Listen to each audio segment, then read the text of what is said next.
डाब यह कहानी है एक वैद्य डॉक्टर बर्मन की जो मीलों साइकिल से चलकर लोगों तक अपनी आयुर्वेदिक दवाइयां पहुंचाते थे। लेकिन आज दवाइयों के अलावा भी उनका कोई ना कोई प्रोडक्ट आपने इस्तेमाल जरूर किया होगा, लेकिन आपको शायद लगता होगा कि पतंजलि ने मार्केट में आकर डाबर के च्यवनप्राश, आंवला तेल, लाल दंत मंजन और डाबर हनी जैसे तमाम पॉपुलर प्रोडक्ट्स की सेल्स पर ताला लगा दिया। लेकिन यह वीडियो आपकी सारी गलतफहमियां दूर करने वाला है। हेल्थ केयर और पर्सनल केयर के अलावा भी डाबर के तमाम ऐसे प्रोडक्ट्स और सर्विसेज हैं जिन्हें हम इस्तेमाल करते हैं।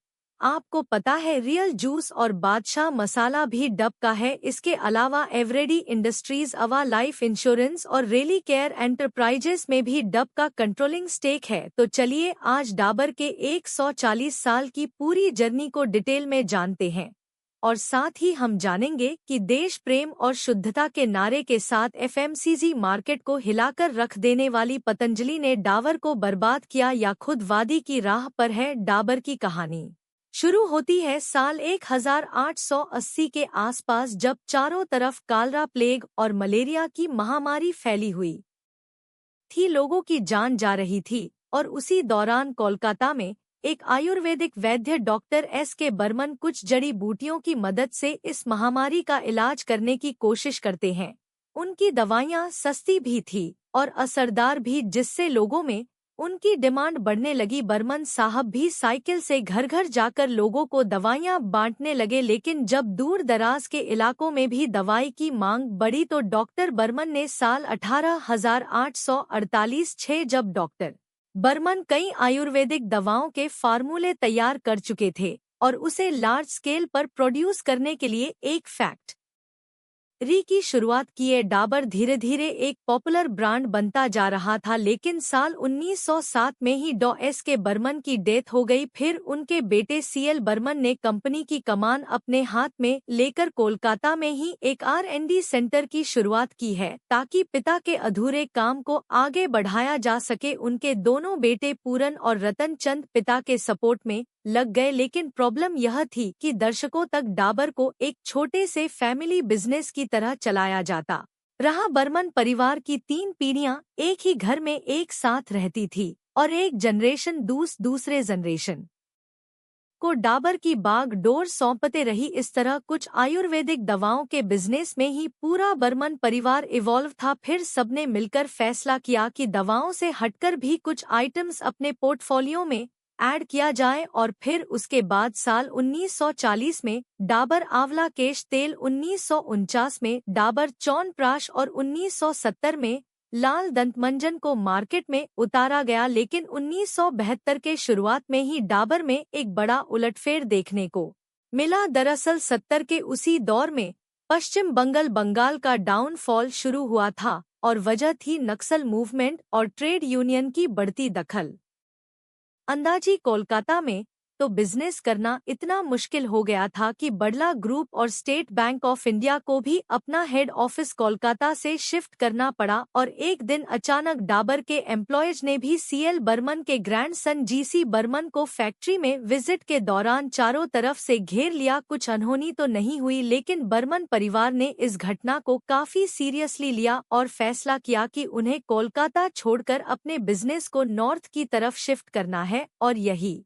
वजह है कि साल 1972 में डाबर ने अपने हेड ऑफिस को दिल्ली से सटे गाजियाबाद में शिफ्ट कर दिया। 1978-79 में फरीदाबाद में एक मैन्युफैक्चरिंग प्लांट और साहिबाबाद में एक world class research centre establish करके डाबर ने हाजमोला को मार्केट में उतारा, जिसकी पॉपुलर का अंदाजा आप इस बात से लगा सकते हैं कि आज भी डाइजेस्टिव टेबलेट्स के 50 पर मार्केट पर इसका कब्जा है और लगभग 2.6 crore Hajmola tablets daily consume कर लिया जाता है। दोस्तों, डा को शुरू हुए लगभग 100 साल पूरे होने वाले थे, लेकिन अभी भी डाबर एक छोटी मोटी आयुर्वेदिक मेडिसिन की कंपनी बनी हुई थी। लेकिन कोलकाता से निकलकर दिल्ली आना डाबर के लिए वरदान साबित हुआ, क्योंकि आसपास के इंडस्ट्रियल डेवलपमेंट को देखकर बर्मन परिवार भी मोटिवेट हुआ और उन्होंने फैसला किया कि मार्केट से फंड उठाकर वो बिजनेस को और एक्सपेंड करेंगे। और जब इसके लिए साल 1994 में डाबर का आईपीओ लाया गया तो उसकी सक्सेस ने सबको चौंका दिया। वो आईपीओ 21 टाइम्स सब्सक्राइब हुआ, लेकिन इस सक्सेस से डाबर के ऊपर एक प्रेशर भी था, लोगों की उम्मीदों पर खरा उतरने का। बर्मन परिवार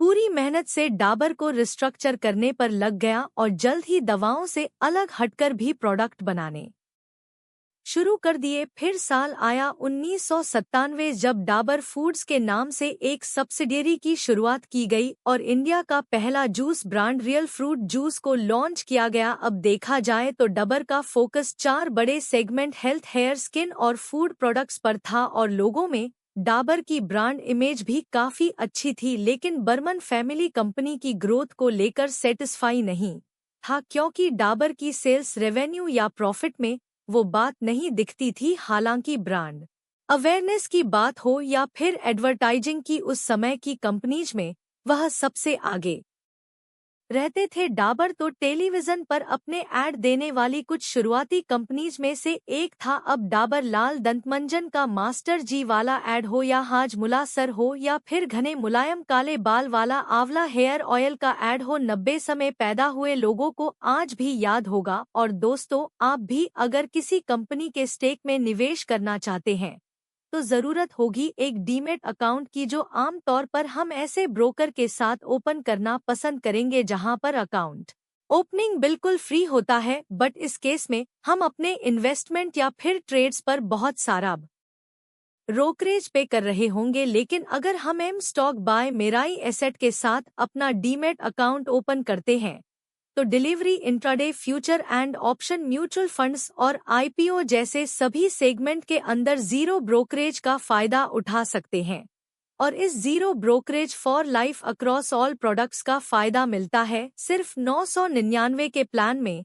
और इसके अलावा एडिशनल 999 का पेमेंट करके आप लाइफ टाइम एएमसी चार्जेस से भी छुटकारा पा सकते हैं। एम स्टॉक के साथ आपको one of the lowest daily interest rates यानी सिर्फ 6.99 पर मार्जिन ट्रेडिंग फैसिलिटी भी मिलती है। साथ ही 1 click order execution, 1 click order placement और वॉइस सर्च से अपने फेवरेट स्टॉक को खोजने जैसे कई और बेहतरीन फीचर्स तो यहाँ आपको मिल ही जाते हैं। मेराई एसेट 25 इयर्स ओल्ड एक फाइनेंस कंपनी है जो 16 कंट्रीज में अपनी बेहतरीन सर्विसेज के लिए जानी जाती है और इस स्टॉक पर 59 करोड़ से भी ज्यादा ट्रेड्स, 1700 करोड़ का एमटीएफ बुक और 15 लाख से भी ज्यादा यूजर्स इसके रिलायबिलिटी को दिखाते हैं। तो फिर देर किस बात की, एम स्टॉक के साथ अभी अपना डीमेट अकाउंट ओपन करिए और अपने ट्रेडिंग एंड इन्वेस्टमेंट जर्नी की शुरुआत करिए। अधिक जानकारी आपको डिस्क्रिप्शन में दिए लिंक से मिल जाएगा। चलिए कहानी पर वापस लौटते हैं। डॉ बर्मन की 4th एंड 5th जनरेशन के हाथ में कंपनी की बागडोर थी और सबने मिलकर एक famous business consultancy firm McKinsey and company को हायर किया ताकि पता लग सके कि कमी आखिर कहां रह जा रही है। मैकेंजी ने कंपनी के बिजनेस प्रोसेस को एनालाइज करने के बाद बोर्ड मीटिंग में अपने रिपोर्ट को जब सामने रखा तो चारों तरफ सन्नाटा छा गया। दरअसल मैकेंजी ने कहा कि अगर आप डाबर को ग्रो करते देखना चाहते हैं तो बर्मन फैमिली को सभी एग्जीक्यूटिव पोजीशंस छोड़कर उसे प्रोफेशनल्स के हाथों में सौंपना होगा। बर्मन के लिए डिसीजन लेना काफी मुश्किल था, लेकिन सबने मिलकर फैसला किया कि कंपनी के हित में वह मैकेंजी की सभी सजेशंस को मानेंगे। और साल 1998 में बर्मन फैमिली के बाहर मिस्टर सुनील दुग्गल को डाबर का सीईओ अपॉइंट्स एंड मार्केटिंग के पोजीशन पर काम कर रहे थे। और अब डाबर की कमान एक ऐसे शख्स के हाथ में थी जिसने बीट्स पिलानी और आईआईएम कलका से अपनी पढ़ाई कंप्लीट की थी और पेप्सिको जैसे ब्रांड के साथ काम करने का तजुर्बा था। अब यहीं से डाबर की किस्मत बदलने वाली थी, क्योंकि डाबर च्यवनप्राश, आंवला तेल, डाबर हनी, हाजमोला, लाल दंतमंजन, पुदीन हरा लाल तेल, वाटिका और रियल जूस एक प्रोडक्ट नहीं बल्कि खुद में एक ब्रांड थे। सिर्फ जरूरत थी एक प्रॉपर प्रोडक्शन मैनेजमेंट और डिस्ट्रीब्यूशन की, और जैसे ही कंपनी की कमान एक्सपर्ट प्रोफेशनल्स के हाथ में गई उसका असर सेल्स पर दिखने लगा, और सिर्फ 2 साल के भीतर ही साल 2000 में डाबर का सालाना कारोबार पहली बार 1,000 करोड़ के आंकड़े को पार कर गया। फिर साल 2003 में दुग्गल साहब ने डाबर को आयुर्वेदा बेस्ट कंपनी की इमेज से बाहर निकालकर एक डाइवर्सिटी जी प्लेयर के रूप में एस्टेब्लिश करना शुरू किया, ताकि हिंदुस्तान यूनिलीवर और आईटीसी जैसे दिग्गज प्लेयर्स से सीधी टक्कर ली जा सके। और इसके लिए उन्होंने अपने फार्मा बिजनेस को एफएमसीजी से अलग कर दिया। फिर शुरुआत हुई एक अग्रेसिव एक्विजिशन की, ताकि डाबर के पोर्टफोलियो को बड़ा बनाया जा सके। सबसे पहले उन्होंने साल 2005 में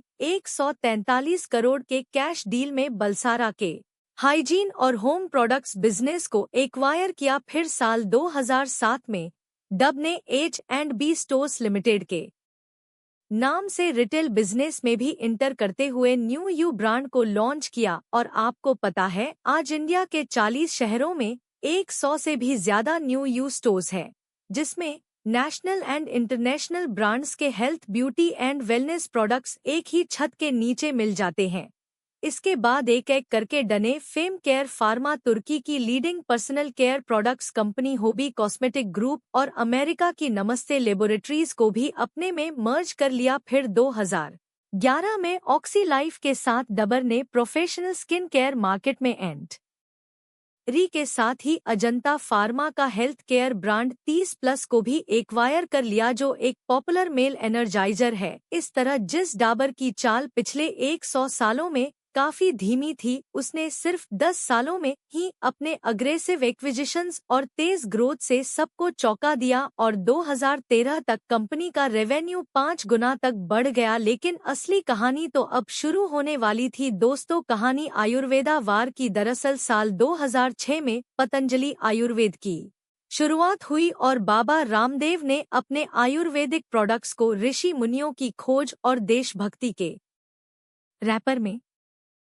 इस तरह से एडवर्टाइज करना शुरू किया जैसे प्योर आयुर्वेदा का मतलब ही पतंजलि है। और जैसे जैसे उनकी सेल्स बढ़ी उसका सीधा असर डाबर के ऊपर तो पड़ना ही था, क्योंकि डाबर के सभी पॉपुलर प्रोडक्ट्स के कंपटीशन में पतंजलि ने अपना प्रोडक्ट उतार दिया था, और वह भी उनसे 2030 पर सस्ते रेट पर। चाहे वो डाबर च्यवनप्राश हो, शहद हो, टूथपेस्ट हो या आंवला तेल, पतंजलि के पास सबका विकल्प मौजूद था। अब शायद यह सवाल आपके दिमाग में भी होगा कि क्या पतंजलि ने डाबर को बर्बाद कर दिया और सिर्फ 18 सालों में ही वह डाबर से भी बड़ी कंपनी बन गई। चलिए जानते हैं।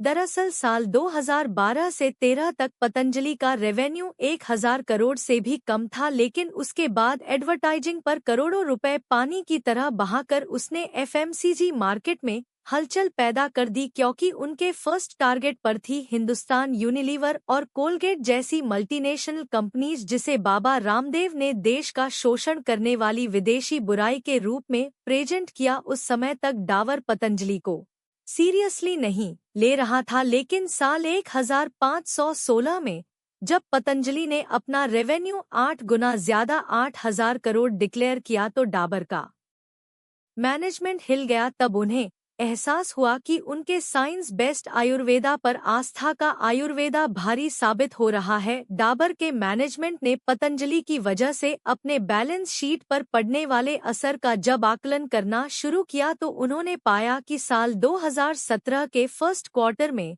उनके पोर्टफोलियो के एक इम्पॉर्टेंट प्रोडक्ट डाबर हनी की सेल्स में 8.5 पर तक की गिरावट आ गई है, क्योंकि पतंजलि उनसे 30 से 40 पर सस्ते दाम पर शहद बेच रही थी। लेकिन अगले 4 क्वार्टर्स तक डाबर ने अपने सेल्स में गिरावट को बिना कोई एक्शन लिए ऑब्जर्व करती रही। डाबर हनी की सेल्स 60 पर तक कम हो गई और च्यवनप्राश वगैरह के मार्केट शेयर पर 2-3 पर का मामूली असर पड़ा। लेकिन सोचने वाली बात यह थी कि इतना कुछ होने के बाद भी डाबर ने ना तो अपने प्रोडक्ट का रेट कम किया और ना ही पतंजलि को फ्रंट पर आकर काउंटर किए। लेकिन डाबर अंदर ही अंदर किसी सीक्रेट मिशन पर काम कर रहा था। उन्हें यह भरोसा था कि उनका प्रोडक्ट मार्केट में सबसे सुपीरियर क्वालिटी का है और डिस्ट्रीब्यूशन नेटवर्क में भी वह सबसे मजबूत है।